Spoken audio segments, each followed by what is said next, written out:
Welcome, ladies and gentlemen. We are not green just yet, but the drivers have already had their first caution of the night for the Stars and Stripes Throwback Season. Race number 14, the second to last race of the regular season, to try to set up who will be in the playoffs and who's out. Tonight, it's the Next Level Racing Williamsboro 200 here tonight at North Wilkesboro. Gonna be a good one, as drivers already got a slight test of how the speed's gonna be here tonight. My name is Sam Dyer. Joining me, Zach Hull. And Zach, the drivers started the session a little bit earlier than when we were gonna go live, but already our first caution striking. A little bit of an early start, but like you said, that caution coming out there on lap number 1 to bring this race to an immediate halt that has allowed us to catch up here and get in here with these guys. And I tell you what, with it being the second to last race of the regular season, this is a big race for a lot of fellas out there. But right now, Dylan Grimm with a great qualifying run to set on pole. He's still in control of this field, as we had Ross Tatum in the 21 go around and Joshua Robinson, both drivers who started on that second run.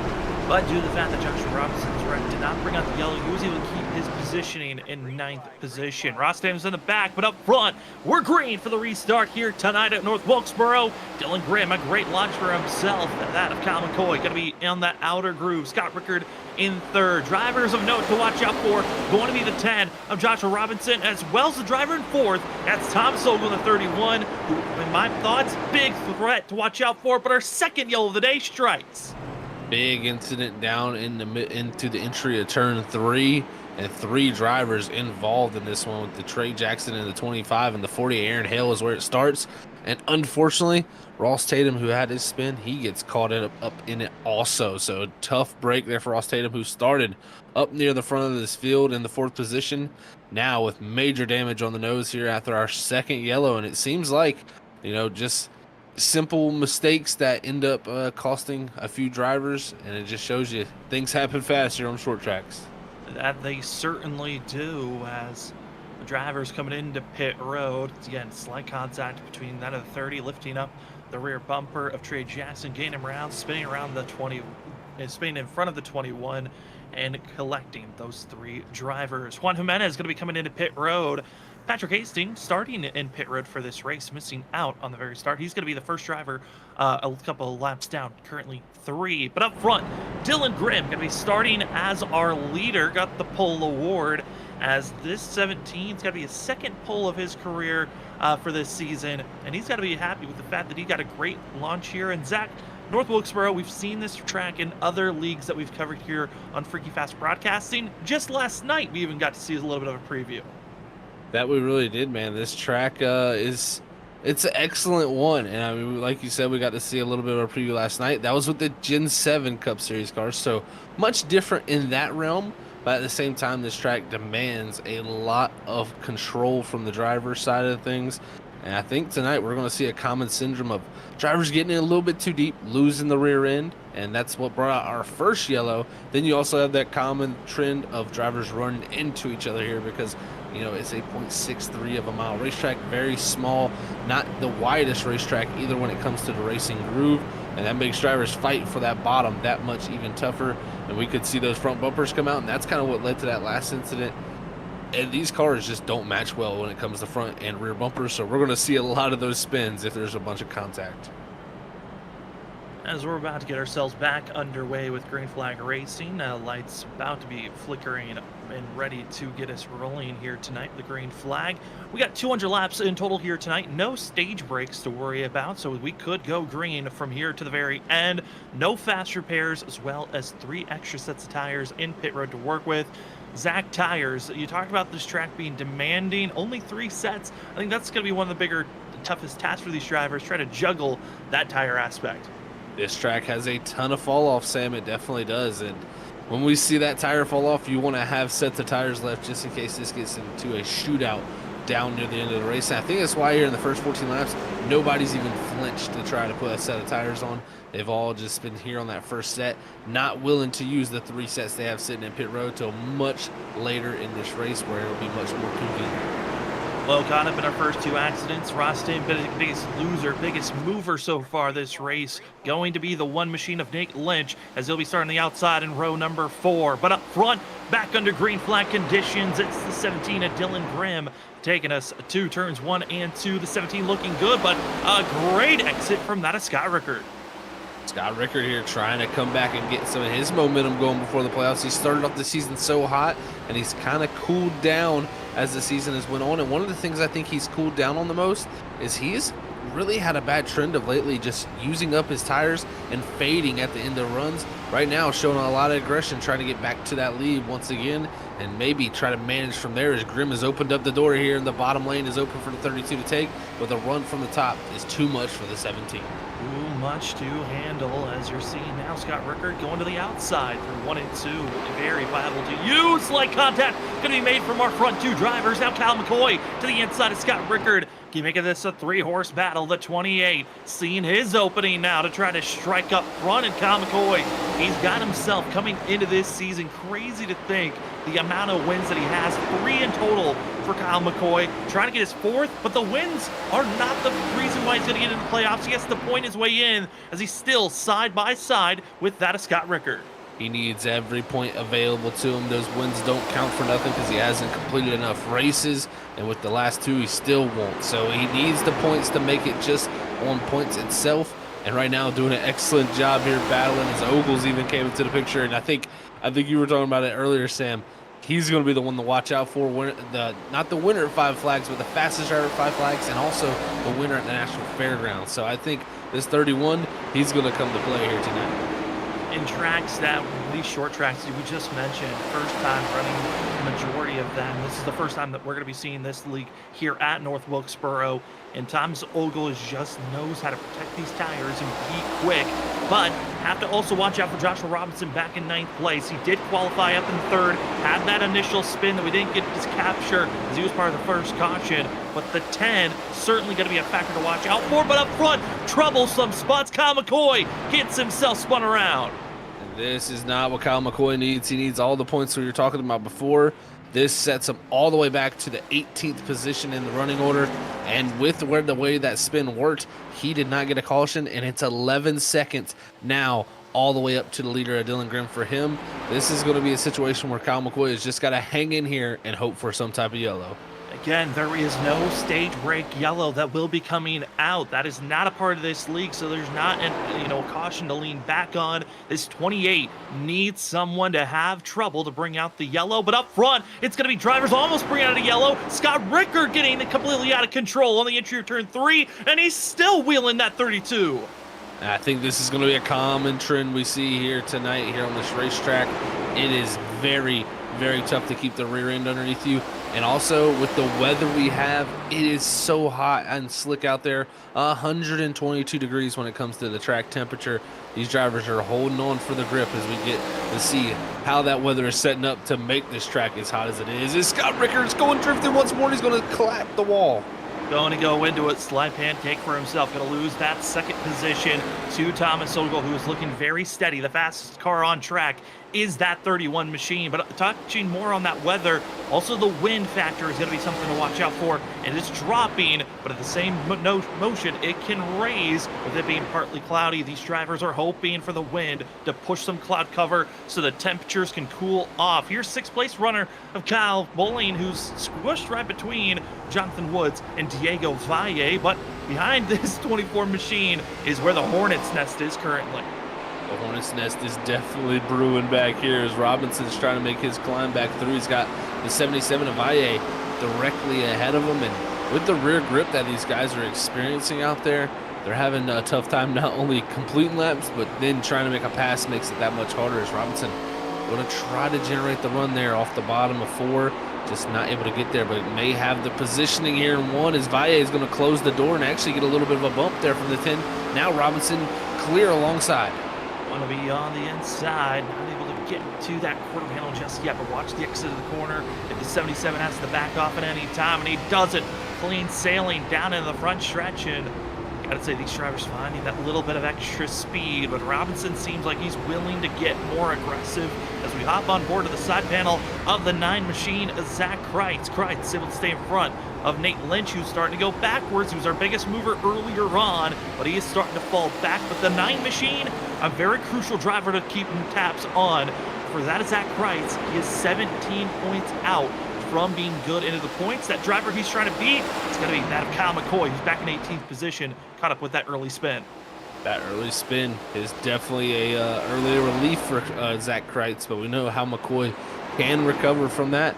And I will even say Kyle McCoy's been running some of the fastest lap times out there. He was about 11 seconds back from our leader at one point, now about 10 and a half. So McCoy still charging hard, even though after that spin, but he just can't make too many big mistakes, because if he makes a huge one and goes a lap down, that will trap him there for till this foreseeable time where he could get a lucky dog, and that's not what he's going to want to see. As we're getting this battle now is Timmy McNally. He's trying to move himself away from these drivers here in the 4th, 5th, and 6th position. As Bowling, I got to say, he's been one of the hottest drivers on the circuit here, Sam.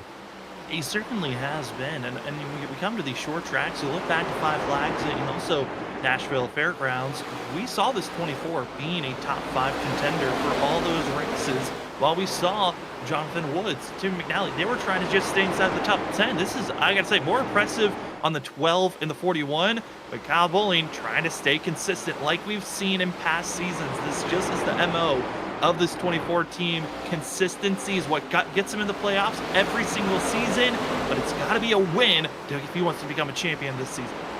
Gonna need that one for sure if you want to become a champion. We know how that all works out with playoffs. And right now making a clean pass on Woods, who might look to cross over, but Jonathan Woods there thinking better of it, holding on to the 6th position. Is now he's going to have his hands full, because this Tim machine is looking quick. That last time by, one of the fastest lap times turn, only slower than Scott Rickard up ahead of him. So this Tim machine looking to do what he did at Five Flags and show that short track speed. And we were touching on that before we came live. Zach, you kind of brought it up on the fact of if we just get it finished like Five Flags, the way we're seeing the speed by this 10, and also what the front runners are putting down, it is going to get very intense later on in this race. But we're still only 37 laps in of 200. Plenty of racing, plenty of opportunities for mistakes, and mistakes that can be made greatly. Pit road, those are going to be shown here later on in this run. Pit road can be very, very tricky to get onto, and if we get a long enough green flag run, people are going to elect to do that, because you're not going to be able to do the 200 laps here on this full tank of fuel here. It's going to be well short within inside that.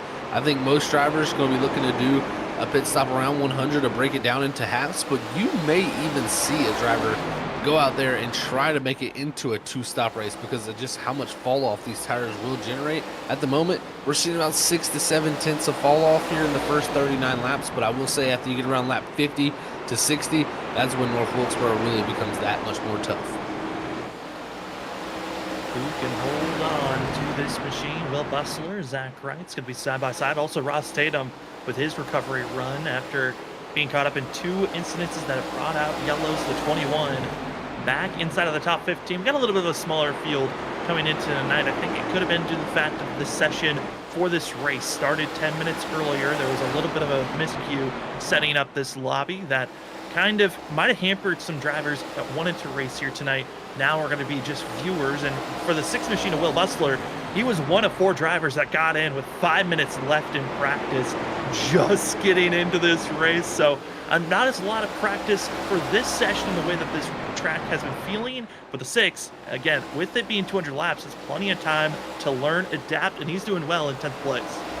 Will Bustler ran good on Tuesday nights here at North Wilkesboro. We just seen him previously, and I would not be surprised to see him back up in the mix. And with it being a track that the tires wear out a ton like they do here, I'm not surprised for Will Bustler ever to go forward. That just seems to be his MO, similar to Zach Kreitz this season even, where when it's high tire wear, they're really doing that much more well. But look at this, the 48 here off pace by a lot here. 12 seconds back, Sam, and I think he might have gotten to the wall at some point here. I mean, it just got into it again for the 48 machine. Juan Jimenez, a driver that in his first 3 starts of his debut race really looked strong at the 1.5 mile racetracks, but obviously here at the short track, very demanding, not running as well as he was hoping. for this 48 machine. May need that caution to try to reboot, get some damage repair, but that of Jimenez got to be careful because he is being ran down by our leaders. Only just that of 7 to 6 seconds is the difference between our top 3 to that 48 machine. Big movements here up front, man. This 17's holding on because he's got the driver that has probably been the best driver when it comes to the second half part of this regular season. This 31 at Ogle has just been so talented, and he's been putting the pressure on. But I gotta say, Scott Rickard hanging on better than I thought. We saw him sliding around there early in the run. I was concerned that he would be dropping back much quicker, but it seems like actually starting to reel these guys back in a little bit for this 32. This is what he needs to set himself up for a great playoff run.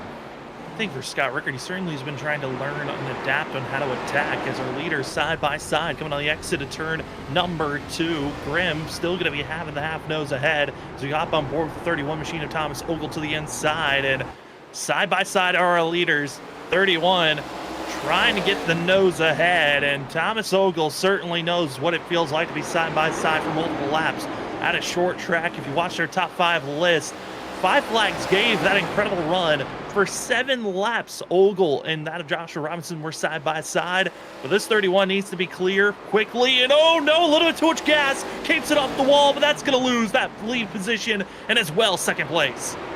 Big moment there, but great save from Ogle. When you get that sideways, a lot of times it's that much harder to save. And Ogle doing an excellent job keeping his car nice and straight after that big moment. So gets back up in line in third. But he's showing good pace to where he can get back up there, but it just shows you that's how tough it is to make a pass. When you're trying to work that bottom groove in, it's just going to want to spin the tires that much more when you can't slide up towards that wall and spin the tires off of 4. He was doing an excellent job of holding on to it. Now Scott Rickard, I think he's thinking about doing what the 31 just tried to do. Yeah, Scott Rickard is now trying to set up poise on how he wants to attack, and I think he certainly is hoping to make this move as soon as possible because this grouping of drivers could be a cause of a yellow quickly if the 32 can't make the passes. Diego Valle not looking confident in the center of the corner, while the 1 of Nate Lynch, he's trying to get a little bit more gutsy in the throttle in the center, which we just saw a big save by the 31 machine of Thomas Ogle. The rest of the field, I don't know how they're feeling about their tires at this point. Yeah, it's starting to, I think, get a little treacherous, as they would say, for some of these guys out there. You're starting to see differences between lap times ran throughout the field, and right now, Bustler, I mean, he is trying everything in his power to get by Valle as he finally does clear him. Look at Lynch, though. He was trying to turn down underneath the 77 off 4. That rear end steps out, and that's what they're struggling with. They're just really struggling for rear grip at the moment. That front is really wanting to rotate when they try to put that power down. The unpredictability right now is striking each lap. It just seems like you don't know if you're going to have the grip when you get into the throttle or if that rear end's going to kick out on the exit of the corners. And at this moment, drivers just trying to hold steady as we hop on board with Trey Jackson, who's getting a great shot of all this madness. The 25 dealing with some massive front end damage, being a part of that second caution of the day. But at this moment, just settling, watching, seeing the great battling in front, and hoping he's got an exit planned if things go bad. Remember, that 40 in front of him was the driver who got into him just before to bring that second yellow out. And Jackson's definitely going to be looking to come back from that as Aaron Hill here, right here behind this action also, is everybody trying to get by Valle there, who just seems to be struggling, but it just shows you if you can just make consistent runs off the corner, it makes you that much harder to pass, and Valle's been doing a great job of it. That he certainly has been doing, and as this grouping gets single filed up, Diego Valle continues to try to find speed on the outside lane. Drivers are being put a lap down. Juan Jimenez has been caught, put a lap down. He's now dropping through the field. Here's going to be the 22 of Brian Lynch in 14th position. 22 machine has not moved up or down in any position since he qualified in 14th. But if anything, you can take that as an advantage. If Brian Lynch, we're not talking to him very often throughout the season, but that's because he keeps himself out of trouble most weeks. He's just running his own race, growing each and every week, and I love the fact that we get to see that from some of these drivers that maybe they aren't the top dogs going for the championship each and every week, but at least still learning in the middle of the field. It's a key trait, I feel like, of drivers, just getting that wherewithal to put yourself in positions where you're not having troubled nights.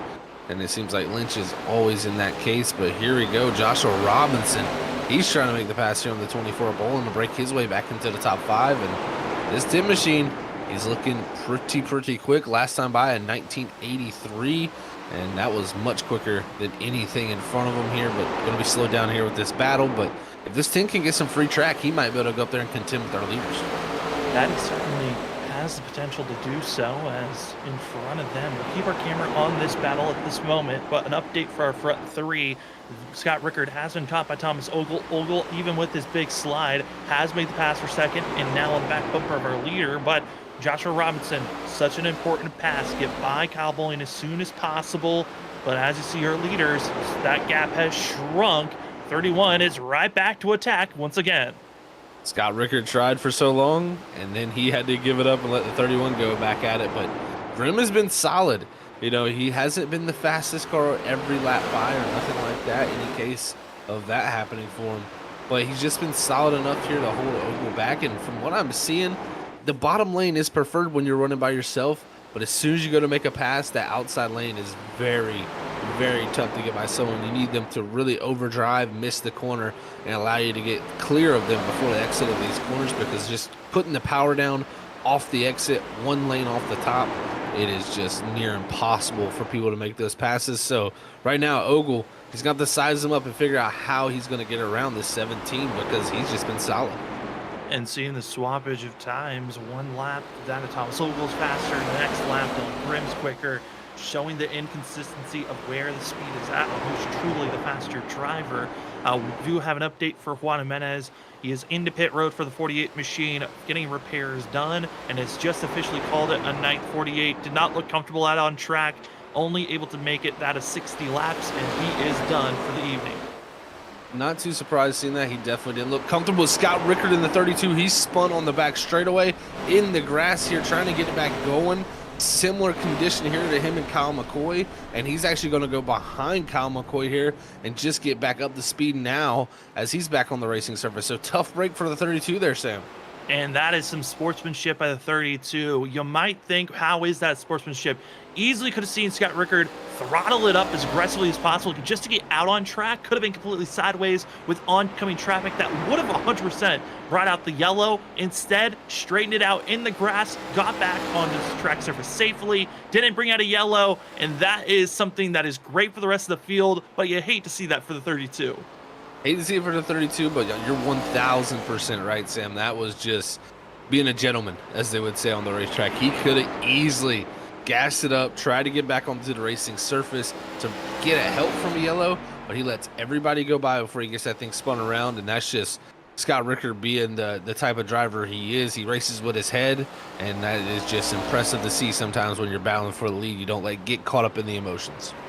As these drivers trying to resettle, get back into their own groove. A driver that's also going backwards is going to be Diego Valle, who has now fallen to 15th place. But as this group of drivers battling for that a third now, Tim McNally, Kyle Bowling, Joshua Robinson, and that of Jonathan Woods. 4 drivers still not able to get away from one another, but they're just 2 seconds off our leaders. And Zach, with the way that we've seen some of the drop off on times, that means that they're still in striking distance if they decide to go with a little bit of an odd pit strategy if this race continues to stay green. You are exactly right about that, Sam. This is opening up the door here with how close everyone is. I mean, it's impressive to see all the way to 6th position, only 2.5 seconds separating our top 6 cars. Very much a lot of parity out there tonight when it comes to the speed, and that could open up the door for different strategies being available. If you are looking to do that 2-stop strategy, I would say you're going to be looking to come to pit road here in the next few laps. And as I say that, there is a taker on pit road right now. The 77 of Diego Valle, he's on pit road while we're seeing this battle here between Bowling and McNally, where it's just been tough to make passes on the bottom. We'll give an update on that of Diego Valle here quickly in a moment, but we first got to see how this duel is going to equal out. Joshua Robinson trying to follow the 24 in line, but Tim McNally continues to have the speed on the outside. Just defensive driving overall by the 12, but for how long is that real aggression going to stick out as well? We've seen the driver on the inside. If they don't make the pass immediately, they are in danger. And Zach, that inside lane, always spooky to see the rear end kick out.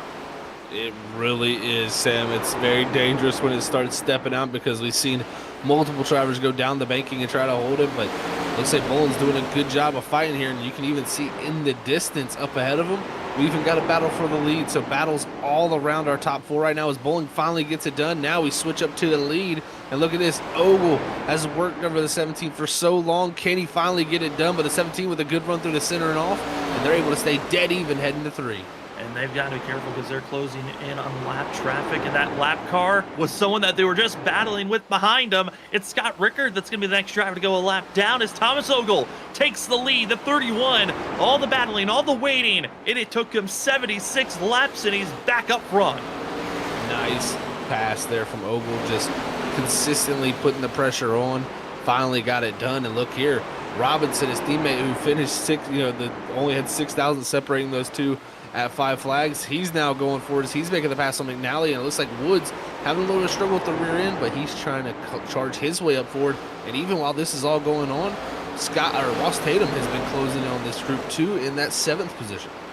All the battles helping out those that had mistakes earlier on to try to get back into this run.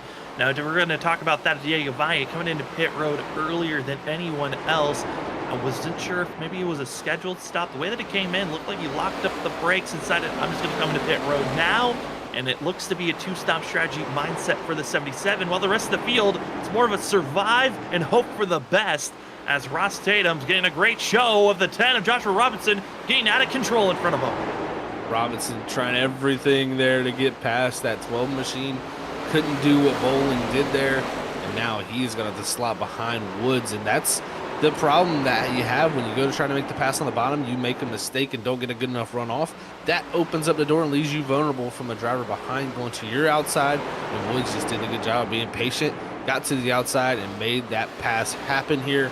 Now Woods is, the 10 machine there, Robinson, he's going to have the 21 here, all in his mirror along with Kreitz also, so it's heating up here from this battle again.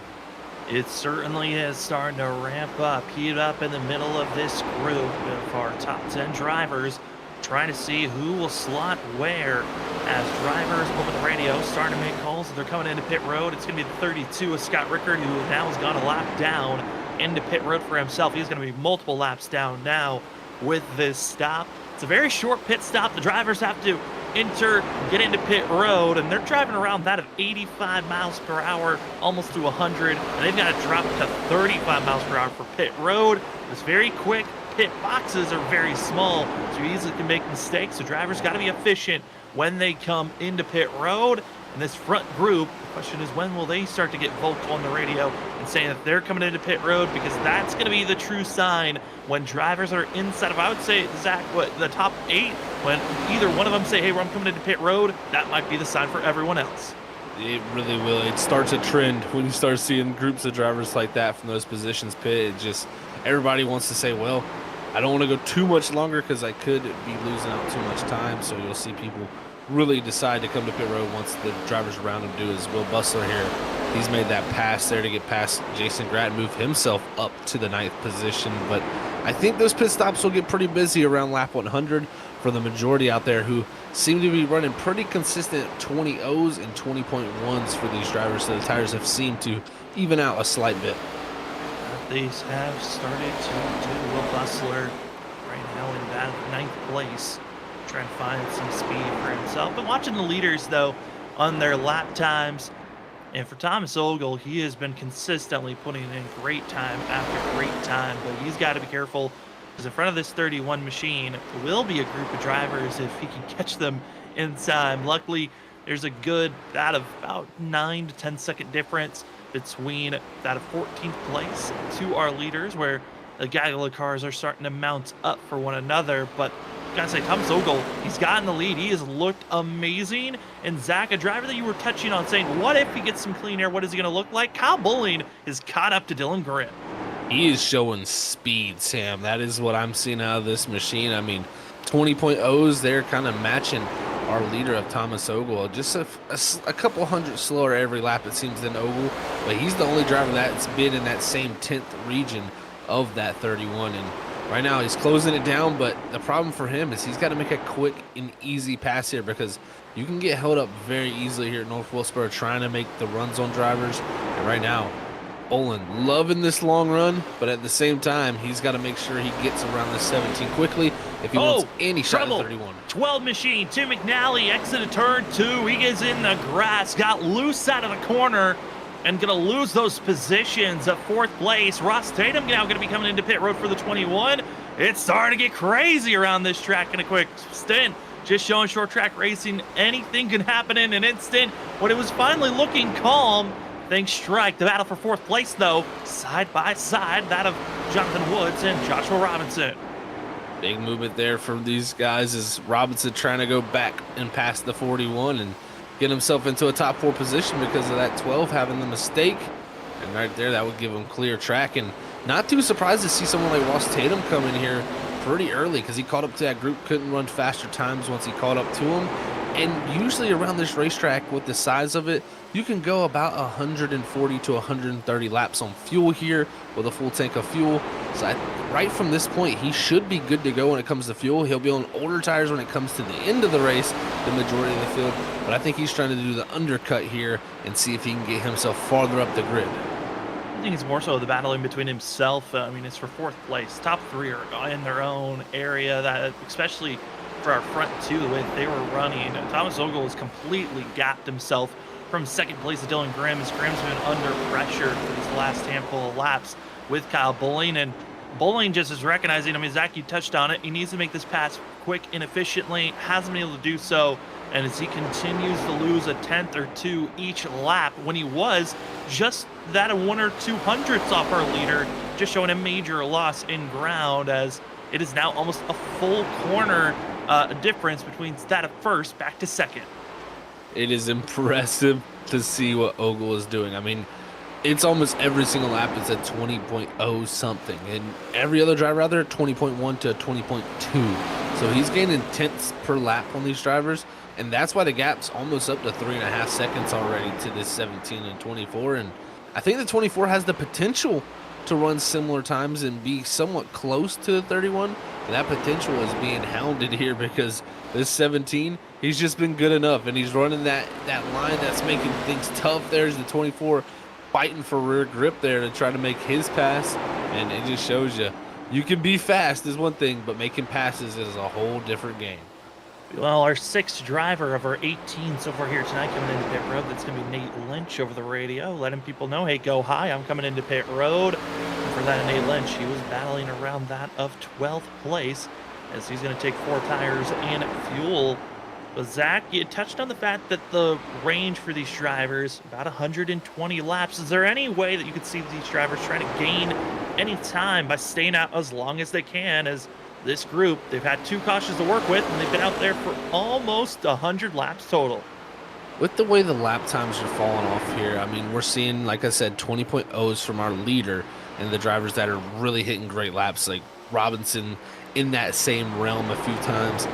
Other drivers around a 20.1, and then even other ones in the 20.2s. So you're, staying out longer, yes, you can have that advantage of the tires there for later in the race to try to help your way through, especially if you feel like you're having a tough time being held up by somebody. But I think the undercut might not be too bad of an idea. We're only seeing about a second of full fall off here for the night, and it evens out pretty quickly when you get to about that 19.9 to 20.0 range. So I think the undercut could be powerful. I think drivers like Ross Tatum are going to be the ones that really show that as we're watching Grattan come off pit road.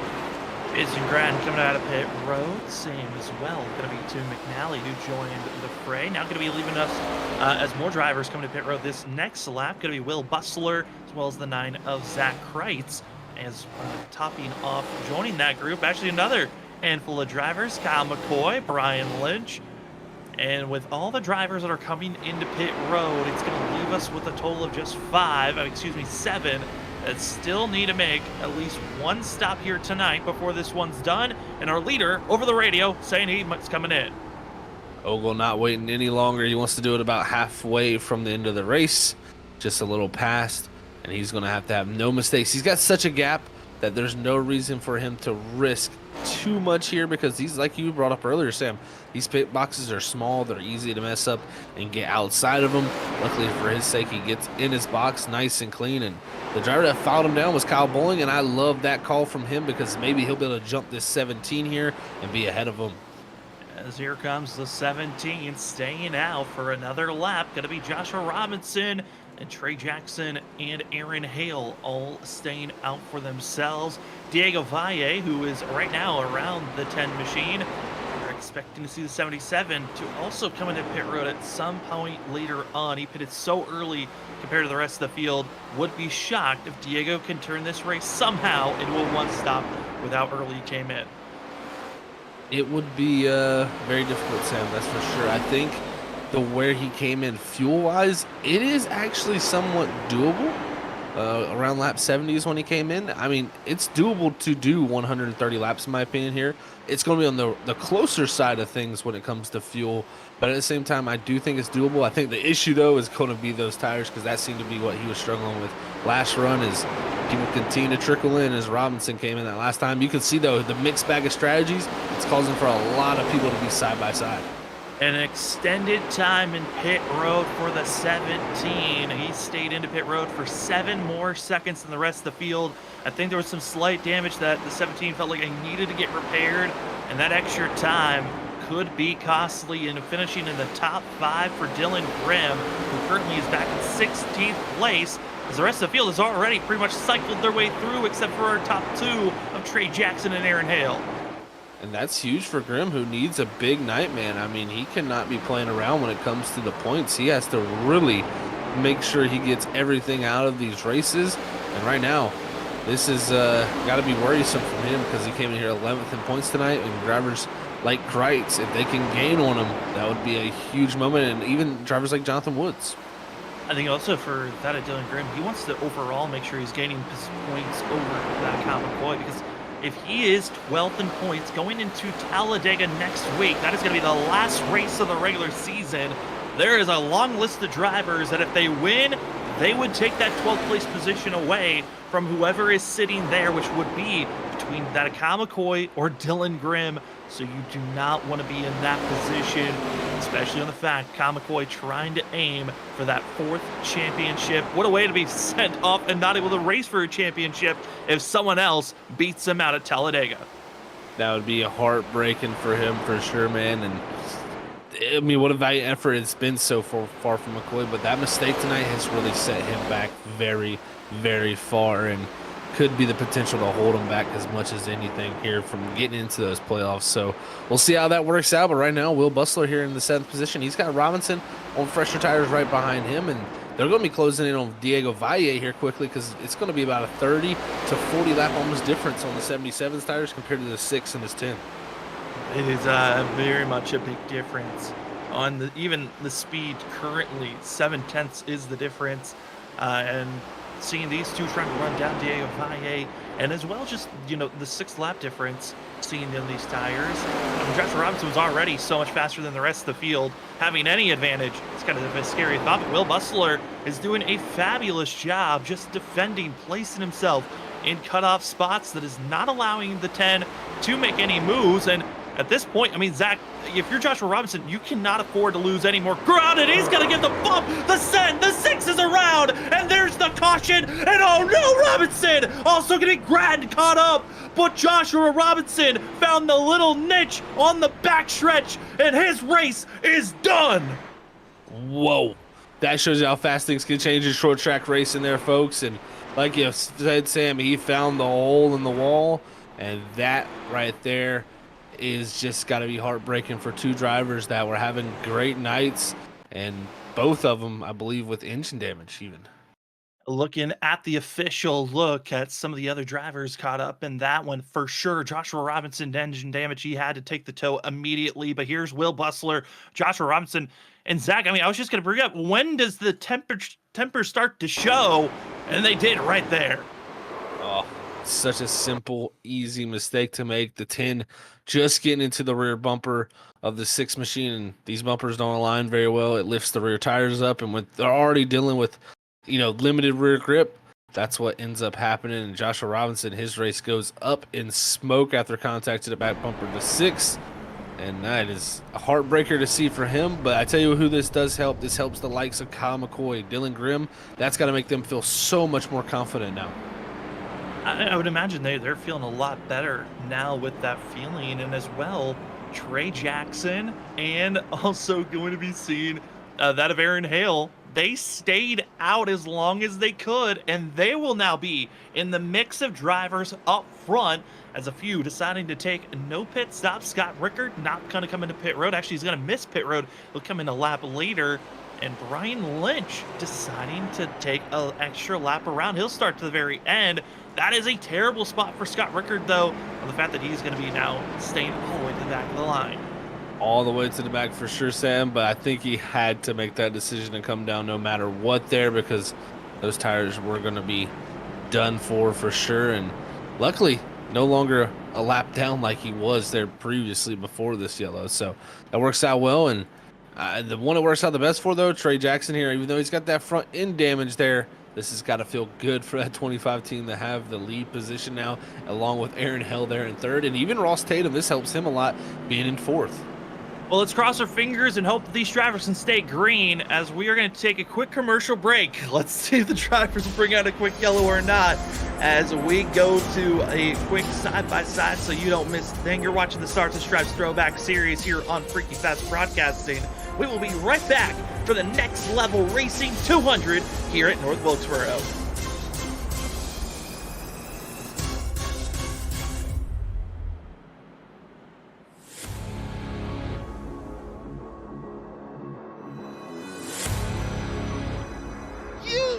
The best, you got them for a rest. Often imitated, never duplicated. The greatest show on dirt, the World of Outlaws.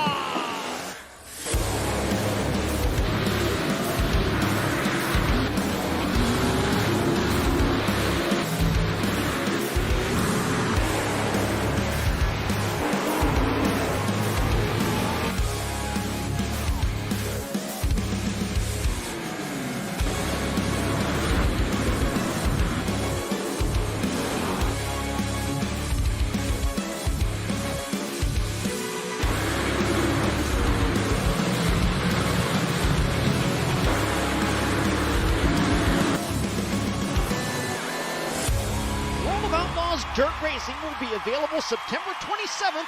Pre-order your copy today.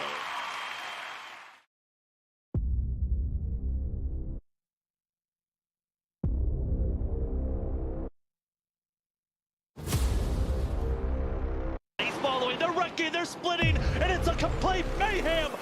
We have a wreck at the front. 19 goes down into the 7, takes out the 00. They're 5 wide behind for fifth. Oh my. 5 wide here, this ain't gonna work, is it? They're already wrecking into turn 1, and now coming through that of turn 2.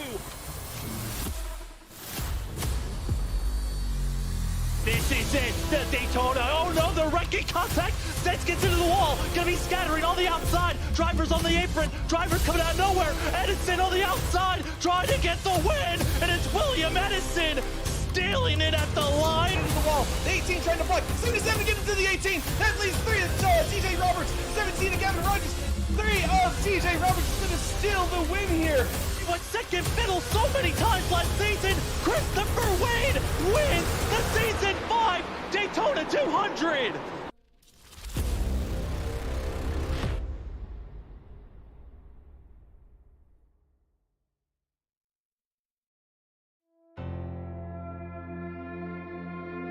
I think I watched Josh 3 or 4 times before I ran the car.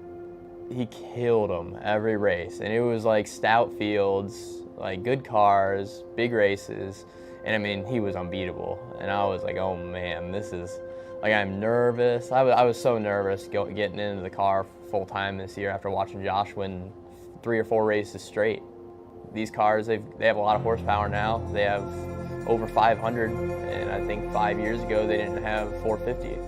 They're gonna be a handful to drive, but just don't overdrive them. Let the car do the work.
Welcome back, ladies and gentlemen, to the Stars and Stripes Throwback Series on Freaky Fast Broadcasting. My name is Sam Dyer. With me is Zach Hall, as tonight's race is going to be at North Wilkesboro for the Next Level Racing at North Wilkesboro 200. The drivers have had plenty of action.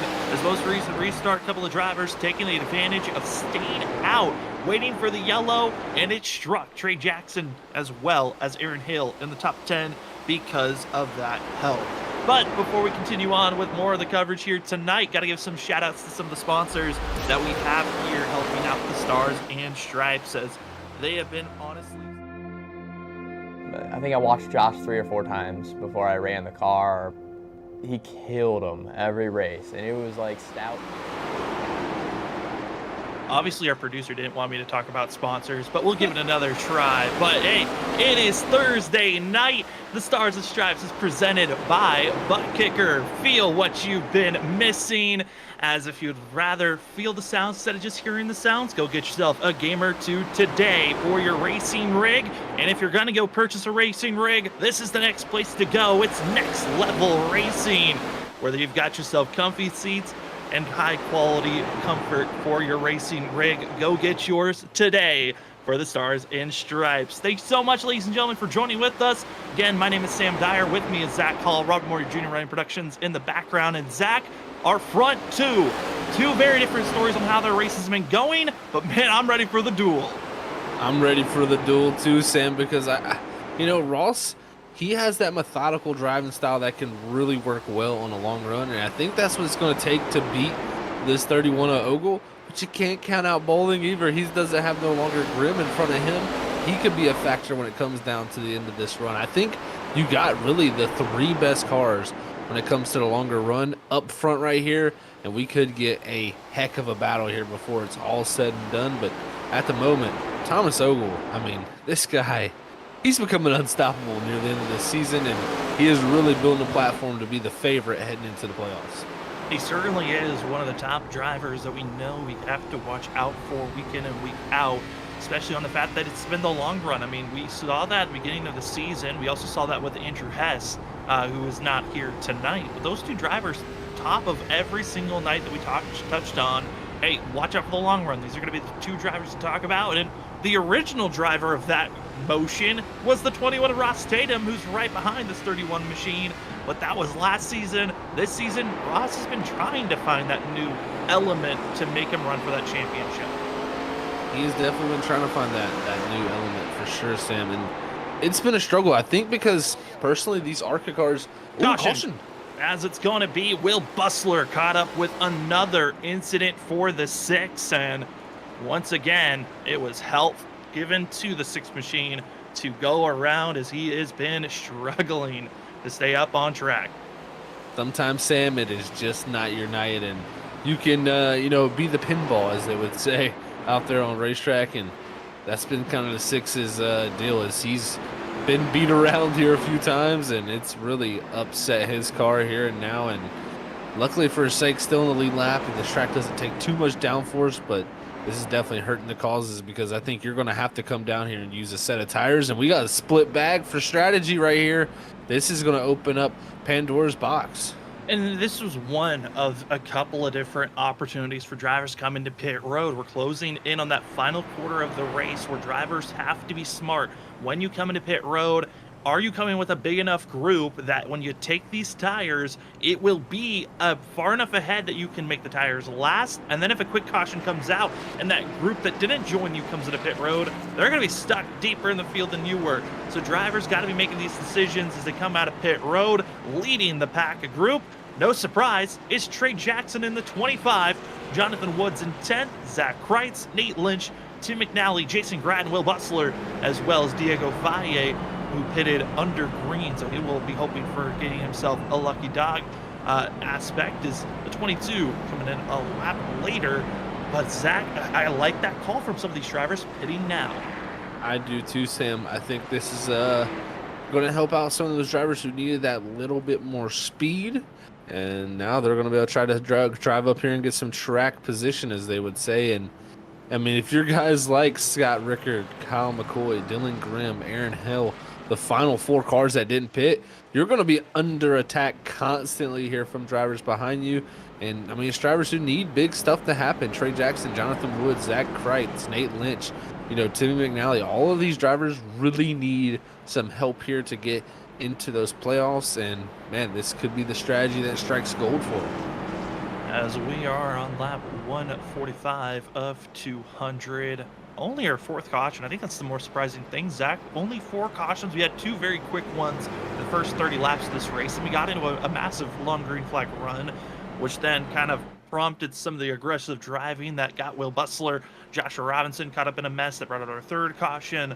And Joshua Robinson, he is back out on track after sitting in pit road for over 30 laps trying to get repairs done. He's currently 29 laps down. Hate to see that for the 10. And then the other driver that was caught up with that, Will Butler, caught up with another incident, the 6. Just trying to survive, but luckily, last car on the lead lap, and those have been your 4 cautions that have got us to this point. The question is, how do you survive to be the drivers that can go for the win? Because we've got ourselves that of a 30-lap advantage with all the drivers 9th on back with fresher tires. How can they utilize the tires? Let's find out as we're back to green flag racing, and Thomas Oval's the only one that took off.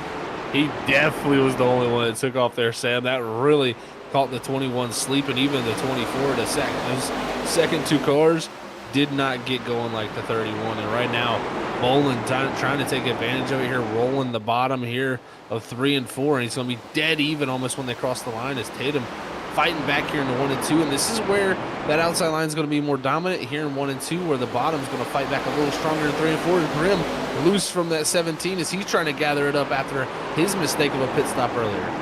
Yeah, Graham, that caution really did help him out on trying to scave and get moving forward, as well as having so many drivers coming to pit road to take tires. But watch out for Trey Jackson. That 25, he has been dealing with a wounded front bumper since the start of the race. Well, he is the leader of the drivers with fresh rubber, and then to his outside, the 9 Dodge machine of Zach Kreitz. Going to be the other driver with fresh rubber, but they are walled in, just nowhere to go, as Ross Tatum goes with the crossover move to the inside.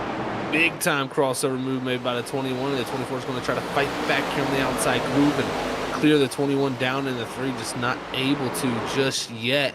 But man, that was an aggressive maneuver. But Ross Tatum knows how important the track position is. As he gets a little loose, he's going to get checked up. But it's going to be this group here. It's all stacked up. Aaron Hill here going around the outside of Dylan Grimm along with Kyle McCoy. But Trey Jackson, those new tires, they're trying to fire off. They just have nowhere to go. 50 to go. We are in the final 25% of this race, and this is when it's most intense. You've got to make moves immediate. You cannot be patient and waiting. That was what the other 150 laps were for, and now we're starting to see drivers willing to give bumpers to one another, but we've touched on it. We've seen accidents because of it. You have, when you're going to give a bump to someone, it's got to be gentle, because if you get too aggressive, you're lifting that front driver, and you're going to cause a wreck. That you take, I mean, they're already dealing with rear tire grip, and when you take the rear tires off the ground, there's no grip. So it really makes things that much more tough. As Trey Jackson getting his bumper beat off by the 41 of Jonathan Woods, who's now making it 3 wide here to the inside of McNally, squeezing at 25. This stuff is all getting a little bit tighter here with these drivers all trying to make maneuvers. It's Kreitz, though, the first one on the fresh tires, moving his way up into the 6th position.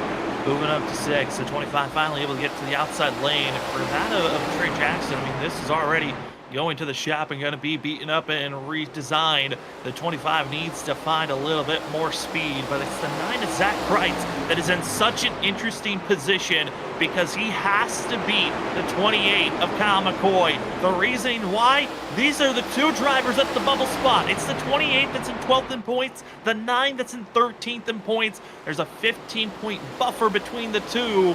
And we thought Kyle McCoy's earlier incidences was going to cause that gap to shrink. Well, right now, Kyle McCoy's ahead of the 9. That he is. Old tires, though, for that 28. Can he hold on to this 9 machine? Because if this 9 machine was to get around him, go up there and win the race, that would make the predicament that much crazier to put Dylan Grimm in the final transfer spot. No! Kreitz is going to lose it. And luckily, he keeps it together somewhat and doesn't completely destroy that car. But the time lost and points lost is what's most critical. And now for that is Zach Kreitz. Again, these drivers only have 3 sets of tires to work with, and he was on his final set. That slide could be the reasoning for losing out on making the playoffs, because he was on such a good run. Gets throttled too aggressively, loses touch. Now we look at the battle for 8th place. And these two at one moment were battling for 3rd position earlier on. Now they're trying to figure out how to get by Dylan Grimm, who continues to be a one-car wall, which don't get to see that very often.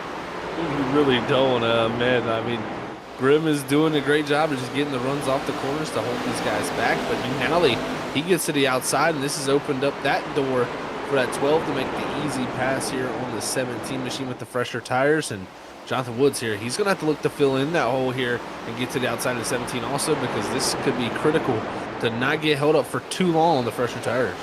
Trying to get to that outside quarter panel, not able to get there, squeezing in. Here comes the slide to the inside. 41 to Jonathan Woods. Thought maybe get a little bit more aggressive. Wasn't able to do so, but he's been in the preferred lane off the exit at turn 4. And give the 41 that position, or will he? As we look at that, to McNally trying to hold in 7th place. You're right on the back bumper of Kyle McCoy. Every single driver here looking to get points, because they are all in positions that need to be solidified better for going into the playoffs. And looking right there, the 41 diving to the inside, with the 1 and the 17 door banging there in the middle of 1 and 2. The aggression levels picking up here at Wilkesboro, because drivers know it's the pay window coming in. And Dylan Grimm, this is looking like a frustrating time. The 17 just is being pushed back deeper and deeper into the field. There's just not a lot of safe places to be. When things are going bad, they just continue to get worse. As our pole sitter back to 10th place, and you think, hey, that's not a big loss for himself. Well, he only had a 4-point buffer over Kyle McCoy to be that 12th place driver in points, and this is causing the 17. They could be in trouble heading into Talladega next week, as we are in the final push of tonight's race, coming up to 35 laps to go. And with Talladega looming, Sam, you don't want to be in that 12th position, that's for sure, because anybody can win there at Talladega. It doesn't matter who you are. You can come out there and change your season in just one simple race. As McNally, he's driving the wheels off this thing right now, because he's got around McCoy, now trying to get around Aaron Hill. And McNally's showing good speed here as he's starting to work his way past these guys with the fresher tires. Or with the older tires, and those fresh tires starting to go forward with Trey Jackson up the 4th, Timmy McNally up the 5th, and Woods here, he's going to be soon be contending for a top 5. Ray Jackson coming into this night. I mean, the 25, I don't think anyone really had him on the radar of someone to watch out for this evening, especially with that early wreck that he was caught up in. And the 25, I mean, Zach, if this race continues to stay green, he is the fastest car on track. He is slowly chipping away at our leaders. And if it continues at this rate, with the amount of time that's left in this race, he could catch up to Thomas Ogle, but he's got to make these next passes as clean and as quick as possible as each lap dwindles away. Well, you know, I look back to Five Flags. He was a driver that was right on the edge of the tail end of the lead lap at the end of that race. And I was watching him because he was right in front of our leaders. And he was running some of the fastest times on the track on the long run. He's got fresher tires. This is a similar short track to that style. And Ross Tatum's struggling here. That's going to open up the door for the 25. And, oh, he goes in there a little bit deep, slides the rear end. But you can see just superior grip. And now up to the 3rd position. Do not count this 25 out. But the big question, though, is how much time is each pass going to give up on the 25 machine? Because now he's fallen back to almost 2 seconds across the line. Was about a 10th slower than Thomas Ogle, and you cannot afford to lose any more ground. As you look at the difference here, last 3 laps, give it to the leader. I mean, I give it to these drivers and in the way that they've been trying to pressure Trey Jackson, though. It is time to see how much more speed he's got over 2nd place. We'll see how much speed he does have over that 24 machine. And last time by, a 1957 to a 1972. Huge gains from that 25 machine, and even a 10th faster than our leader. So if he can continue that here for the next 29 laps, we could have a battle on our hands, folks. But like you were saying, Sam, he's got to make quick work of the 24. If he gets held up by the 24, that's going to make his job even that much more tough, because I think the longer this goes, the more it plays into Thomas Ogle's hands. That it certainly does, as I'm going to also keep our eyes out on that 5th and 6th place runner. That's McNally, Jonathan Woods. They finally have gotten in line and started working with as one. but they are so far back. I don't know if they're going to have a chance to try to battle for that of second place. But I think third place is wide open for Tim McNally and Jonathan Woods. It really is. I mean, a 19.5 from both of those drivers, and our leaders almost in the 19.7s. So we're seeing almost a 0.2 of a second difference here between these two and the drivers ahead of them. We could see McNally and Woods come up here with a late dash effort here with the fresher tires and get right into position. And I mean, if we get, you know, a good 10, 15 laps here into this run, it's going to be questionable even whether our leaders would want to pit if we came down. That's what's going to give these guys that much even more confidence if they do get a yellow, because I think most drivers have made their bed. They're going to have to stay out, and that'll bring them right into the playing field again. 25 laps to go with Thomas Ogle crossing the line, and looking at where drivers are running currently.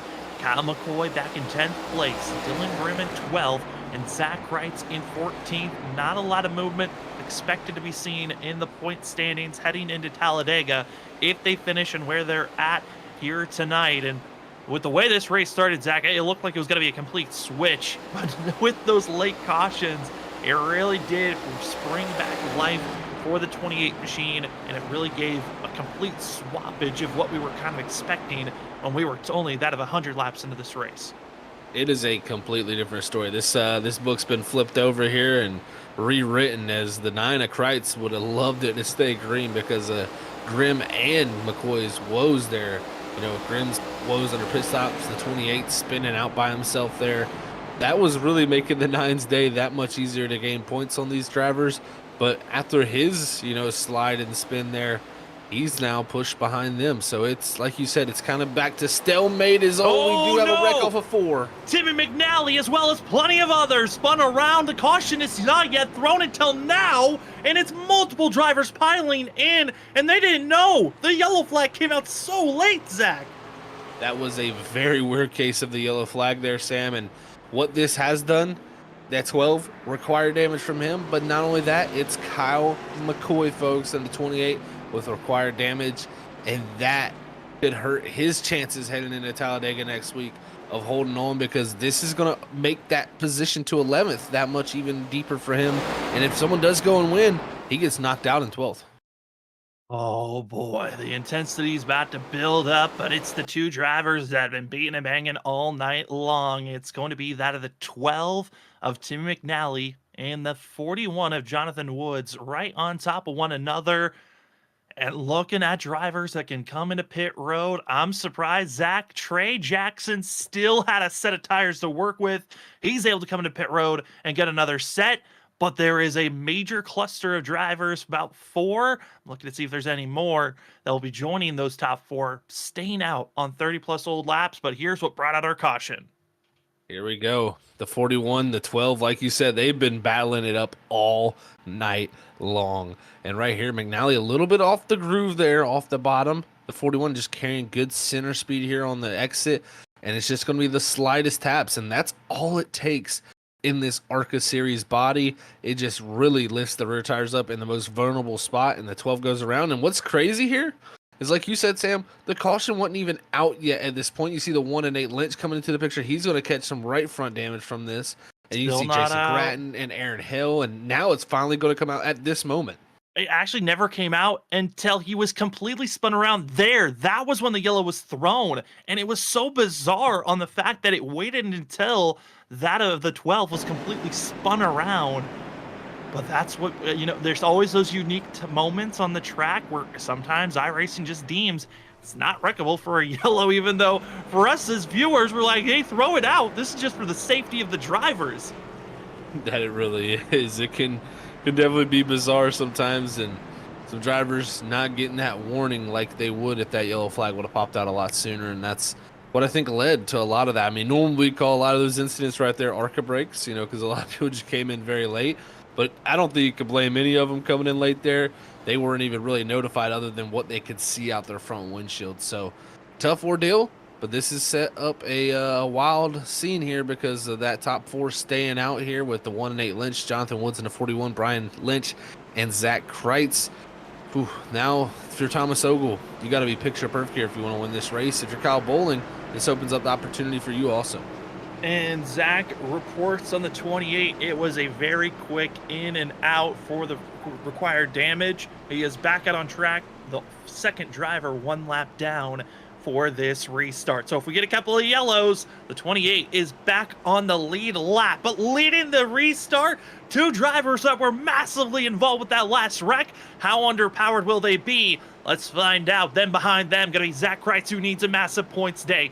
Also going to be the 22 of Brian Lynch. Pit road. It has been busy, but it's time for us to see some green flag racing. Less than 20 laps to go. Nate Lynch not looking as speedy as he wants, but here comes the 22 of Brian Lynch. It's getting hectic here as they're almost 4 wide off of 2 as Kreitz is getting shoved up out the way in the 9.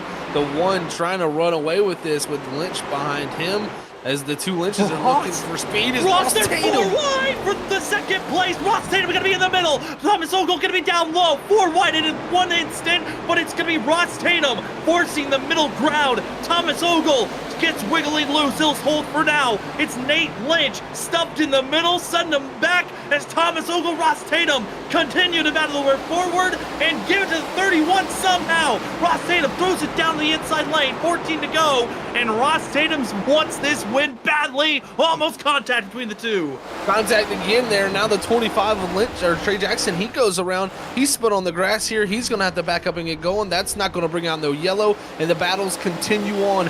Every driver fighting for what they got. Look at Scott Rickard up to 4th. Scott Rickard's up to 4th, but Aaron Hale surprisingly was one of the fastest cars on track. The 40 machine looks quick, but Thomas Ogle, he's been the fastest on the long run, and honestly, he's been pretty quick on the short run as well. But Ross Tatum has been faster on the short run. The 21 trying to close in on the gap. 12 laps to go now.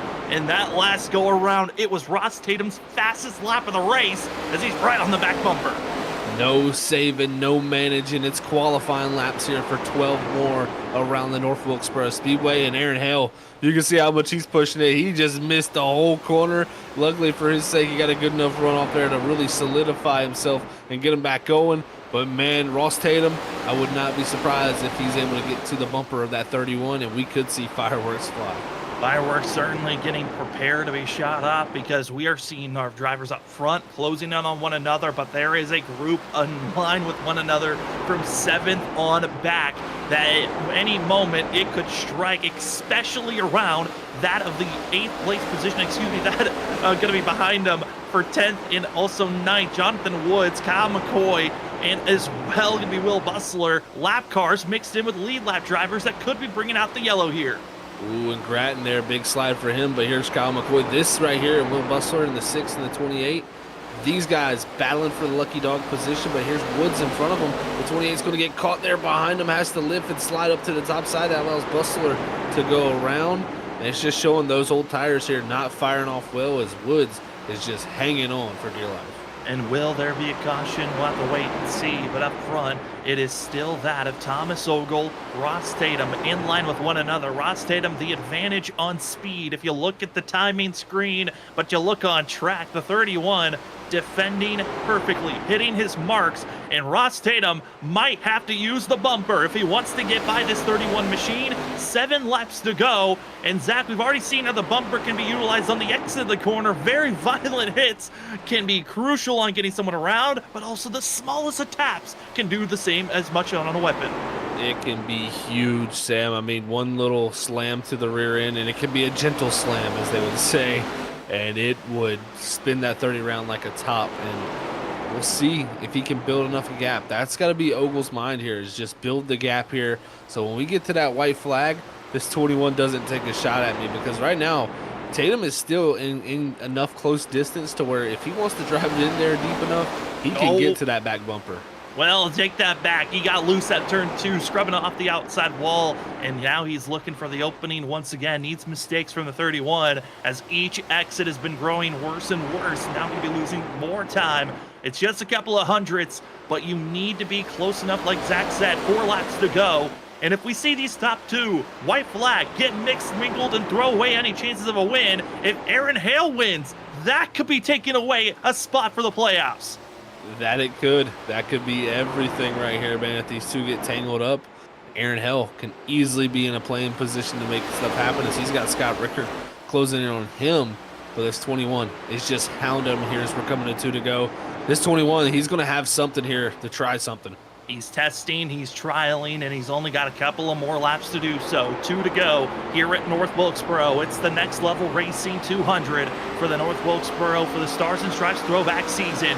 Thomas Ogle trying to get another win notched on his belt. He has been so good throughout this season on the long runs at the short tracks. It's been great to see as the freaky fast white flag is out. Here we go. The 21 Ross Tatum going to be setting up for that at turn 3. The last chance for the 21 to take this lead position. He dumps it off the exit of the wall, hitting the wall for himself. He's not close enough. Thomas Ogle gasses it up on the exit of 4 and give it to the 31. Thomas Ogle crowns another short track.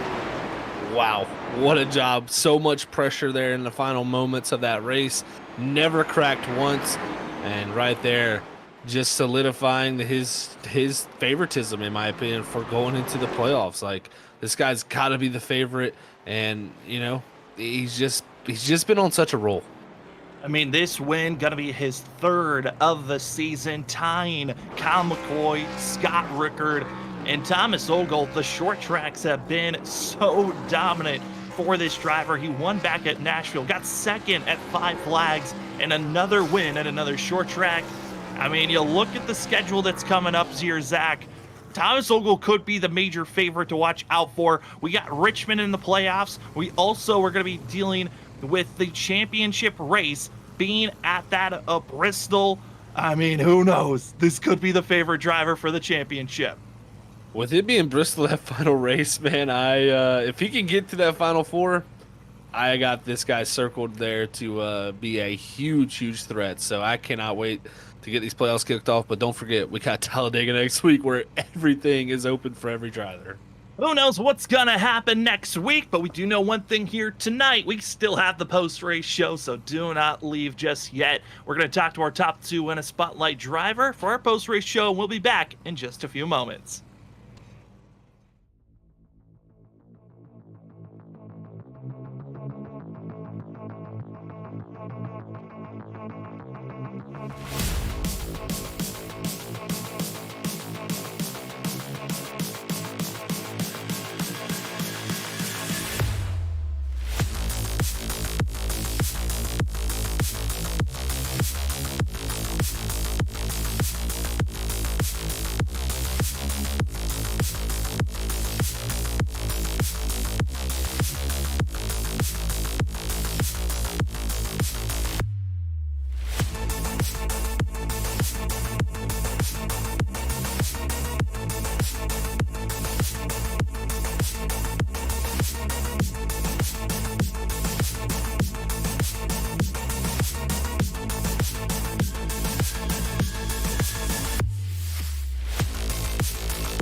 Welcome back for the post-race show. We've got our top three with us here tonight as we are going to head to victory lane for an amazing finish by that of 31 of Thomas Ogle, getting his third win, tying now three drivers with 3 wins this season.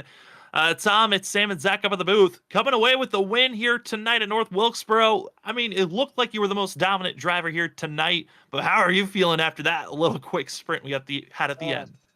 I definitely did not want to see really kind of any of those cautions, but the last one, those guys were all faster than me on the short run, and I kind of got lucky going through traffic there. Ross always races clean, but those guys were all faster than me on the short run, so I didn't know what was going to happen. I don't think I could have got him if I didn't have the lead. Track position was kind of everything. And I knew when we went back to green there that I had to go. I kind of did some riskier moves and maybe muscled some guys more than I usually would, but I kind of had to go.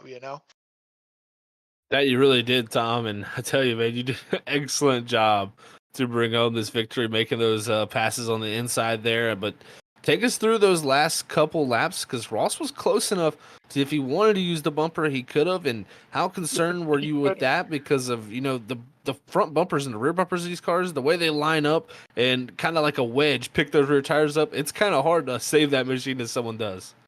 Yeah, I knew that he wouldn't. Most of the guys that run up front every week in this league don't run like that. I knew I could trust him. And actually, he was faster maybe getting in than I was, but I was coming out of the corners harder than him. So I knew I could run him clean. I thought he might try the outside, but I trusted him. And I figured if he got beside me, we could run side by side. All the guys show a lot of courtesy in this league, really. The top 10, 15 cars, when I was passing the 17 at the beginning, I got me and Scott Rick both tried, and I got loose the one time and let him go back by and finally got him. But you could drive in next to somebody, but you don't want to slide up into them, and take them out. Yeah, absolutely don't want to see that at all. But I mean, Tom, we're now a race away. Next week going to be Talladega, finishing out the regular season. You're solidly locked into the playoffs. And when we were looking at the playoff schedule, I mean, we've got a couple of more short tracks still left in the back pocket, especially that championship race at Bristol. We can almost crown you the short track king because all of your best finishes have basically been at short tracks. How confident are you feeling going into the playoffs? If I can get to Bristol, I like my chances. There's some tough guys in this league. Josh had bad luck the last couple weeks, but he's tough. He's got ice in his veins when it comes to playoffs and stuff. I tend to I don't know, lose my mind in the playoffs. The pressure sometimes gets to me. You make one mistake and it kills you, especially that last race. So, I mean, it's tough to say, but I like Bristol. And if I had to pick a track to run the championship, I would pick Bristol, I guess. Well, speaking of ice in your veins, we just got a perfect shot of the 4 wide on the front stretch heading into turn 1 that enabled you to be with some of those great passes getting up front. Congratulations overall, Tom, on this win. And before we let you go, the floor is now yours for any shout outs. I thank the Lynches for putting on the league, Josh and Brian Lynch for kind of helping me through this. Josh especially kept me calm on those last laps and kind of spotted. And Ross for running me clean, and actually everybody for running clean tonight. It was a good race, really good, intense on a short track. And Well, thank you that guys for doing a great job broadcasting. well, thank you very much, Tom. Congratulations on this win and good luck with Talladega next week. I'll need it. Thank you. Well, as we go from victory lane, let's go talk to second place runner, that of Ross Tatum, as the 21 certainly had an up and down overall type of a day. We've got Ross with us. Ross, it's Sam and Zach up in the booth.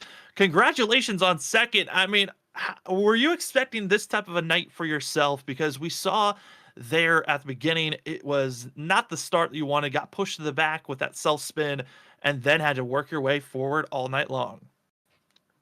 Yeah, it felt good to get back to second after all that. First couple of cautions were no fun, but Yeah, we just plugged along and got back up there. I was glad that long green flag run happened because I was pretty good on the long run. So it was good to make up some positions there, but definitely more eventful than I was hoping for. I was definitely hoping to just get control of the race at some point and just hold on to it, and I just could never quite get there. But all in all, it was a fun race. You did an excellent job, Ross, fighting your way back up there, man, after that spin. I mean, take us through making those passes on that longer run, because we've seen a few guys struggling to make passes, but you seem to be one of the better ones out there doing it. Yeah, I don't know. I don't know what it is about my line here. I think it just helps me on the long run. I don't really know why. I run super low around here, lower than most people, and I think it just helps me pass people in the long run, which is super hard to do here. Uh, but I think I needed a little bit longer run there at the end to maybe have a chance at Tom. But uh, yeah, maybe next time. I don't know. Oh, Ross, the playoffs are right around the corner. We still have next week to finish off the regular season and just set the complete stage of who are the 12 drivers running for the championship. But what can you take from tonight and take it into the playoffs for that championship run? I really don't know because these cars, man, we're what 16 races in. I still can't figure them out. The tire wear on them's weird. Everything about them's weird. I can't figure them out. I think the guys to beat are definitely Ricard, McCoy, Hess, and Ogle. I mean, those guys are just far and away better than everyone else. Oh, and Robinson. I got to miss a playoff race, so I don't really have a chance at winning the playoffs or anything like that. But just showing up at each and every week with this league is a lot of fun, but don't really have a chance. But it's going to be tough to take anything away from this track just because every track is just so much different. I mean, Texas was a lot of tire wear, and then here's a bunch, but then I don't know. There's just a mess. I can't figure this car out to save my life. Well, you certainly helped us have some great finishes. Congratulations on second, Ross. And before we let you go, the floor is now yours for any shout outs. Thanks, guys. I got to thank Next Level Racing and ButtKicker for sponsoring their league. I got to thank Nate and all those guys for putting on the league. They do such a good job. Definitely probably need to get some more committed people next season so we can have, fuller fields by the end of the season. We just had some uh, people that kind of left a little bit earlier than normal this season. So hopefully, if anybody's watching and interested, make sure you join next season. This is a great league. It's very competitive. It's probably one of the hardest leagues I've ever been a part of to win in and race well. And thank you to Freaky Fast. You guys are awesome. Love going back and watching everything you put on on every night, basically 5 nights a week or six. I'm not even sure. You guys are the best. And just everyone who watches, appreciate it. Oh, and my teammates, Zach, not Zach, sorry, Zach, Will, Jonathan, and Ed, but I think Ed left. So definitely Will and Jonathan, and we'll just go at them again next week. Hopefully, we can get another win at some point. We can't wait to see how you perform next week there, Ross. Congratulations on a second place finish. And as well, good luck in the playoffs. Thanks. As we go from second place, let's head to third place, who's going to be our spotlight driver here tonight, which is going to be Aaron Hale, going to come away as our biggest mover of the night, up 13 positions from where he qualified. Aaron, it's Sam and Zach up at the booth. A third place finish for yourself. I mean, we were watching how you were trying to climb through the field, took a couple of strategy gambles. Third place, I mean, congratulations on that. How are you feeling after that performance here tonight? Yeah, man, I feel like I almost won the race. Like I can't believe it. The first run there, I was just completely out to lunch. I wasn't really charging the corner, and I thought I was going to get lapped. Kyle McCoy, he even spun out there, and the yellow flag didn't come out, and he came back and passed me, and I just thought I was, destined to run in the back. So I wish I would have taken the 3-stop strategy, as the run went on there. But then I was like, well, let's run long and see what happens. And as luck would have it, I caught the caution at the right time, and then came in and took my tires. And I was still a little concerned. I thought I had no business up there with the way I was running, but I'd made some brake bias adjustments, and that was helping me out a lot. And I was just able to charge the corner some more and hang on to it, man. Track position is so key here. Track position definitely did look key here tonight, Aaron, and you did a great job of grabbing that track position, holding on to it there at the very end. I mean, man, this does push you closer to that cut line of 12th in points there, gaining on Kyle McCoy, Dylan Grimm, Zach Kreitz, all those drivers finishing behind you tonight, and also Andrew Malin and Trey Jackson. So you're ahead of all of those guys, gaining points wise. But we head into Talladega next week. How do you feel, or do you feel like you're in a must-win position? I don't know if I'm in a must-win position, but it's definitely we got to go for it position. Can't really hang around and wait for the wrecks to happen. We have to be up front as much as possible and gain as many points. So, I mean, like you said, it's probably much must-win, but depending on what happens during the race, I just don't want to be in the back where all the chaos happens. So yeah, we're going to be charging next week. Well, Aaron, again, congratulations on a top 3 finish after a crazy night like you did. And good job on the runs. Before we let you go, the floor is now yours. Yeah, man, just a shout out to everybody in the league on that last restart there. That things were crazy. I don't know how it looked on the broadcast, but it was pretty crazy from the driver's seat. Shout out for that. Shout out to my team, Track Autosport. Also want to give a shout out to Tim. Timmy, he's on my team. He had a good run going and got up in an accident, cow bowling as well. And then Trey Jackson, man, he had a great run going. I thought they had the correct strategy, and then he got in an accident late, so I hate to see that. But also just shout out to my wife and 2 sons. Well, that is going to be the 40 machine of Aaron Hale. Congratulations on 3rd, and good luck at going for that must-win next week at Talladega. Thanks. Well, that is going to be our top 3 here tonight, as North Wilkesboro certainly gave us a spectacular show, especially the late restart and all the crazy passes. 4 wide for 2nd place, and I don't know how they survived and didn't bring out a caution, but I got to give kudos to the drivers that decided to back out of those wrecks as quickly as they did to make sure that there wasn't any bigger incidences to grow. But after 200 laps, this is where they're going to unofficially finish here tonight, with that of Thomas Ogle in 31 getting the win, Ross Statham 2nd, Aaron Hale going to be 3rd, that is Scott Rickard 4th, Kyle Bowling 5th, Dylan Grimm recovery run for the 17th, 6th place, that of Jason Gratton going to get 7th, Nate Lynch 8th, 9th goes to 41 of Jonathan Woods, and Zach Kreitz somehow gets a top 10 finish. Great recovery there for Dylan Grimm for sure, as he was 11th in points here coming tonight, Sam. That's going to be huge for him. And as we look through the rest of the order, Trey Jackson, you got to feel for him, who finished 13th, man. He looked like he was on the perfect strategy, running down those leaders late in this race with that last caution that came out.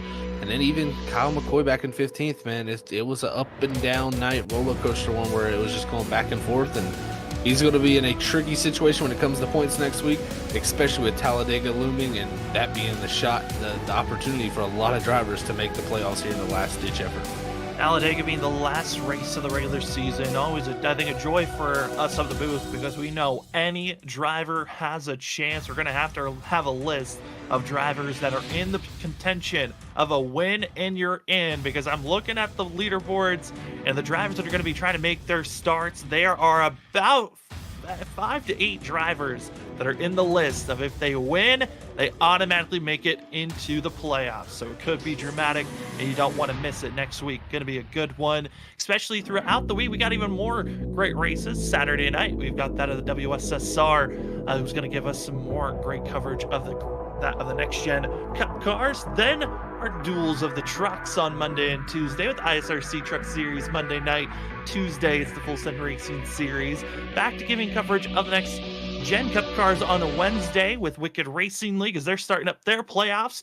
Then we're right back here to see who's in, who's out, who will make the playoffs, and setting the stage. Certainly should be a good one. But Zach, again, we've said this, I think, a lot throughout the week. Our favorite time of the season. That it really is, Sam. It's definitely our favorite time. We can agree on that, my friend. And I can't wait to get the playoffs kicked off. We got Talladega next week for these guys, so one more week till we get into that action for them. And the Stars and Stripes has classically had some great playoff finishes, so I cannot wait to see how it all plays out. But what an excellent night tonight was. I love the North Wilkesboro Speedway here on iRacing.com. It definitely puts on a great show for us each and every time it's in use by our leagues. And with Talladega looming next week, we got even more of a show coming up there. Cannot wait to see how Talladega sets up the field for the playoffs. You got to watch the Stars and Stripes Throwback Series for Season 6 here tonight, race number 14 of the regular season. And North Wilkesboro, plenty of highs, plenty of lows, but it was the short track king of Thomas Ogle that gets the win here tonight. Congratulations to the 31, and thank you to everyone that stayed with us and watched this Thursday night coverage. Our next broadcast, Saturday night, WSSR. We hope to see you then on our next Freaky Fast broadcast.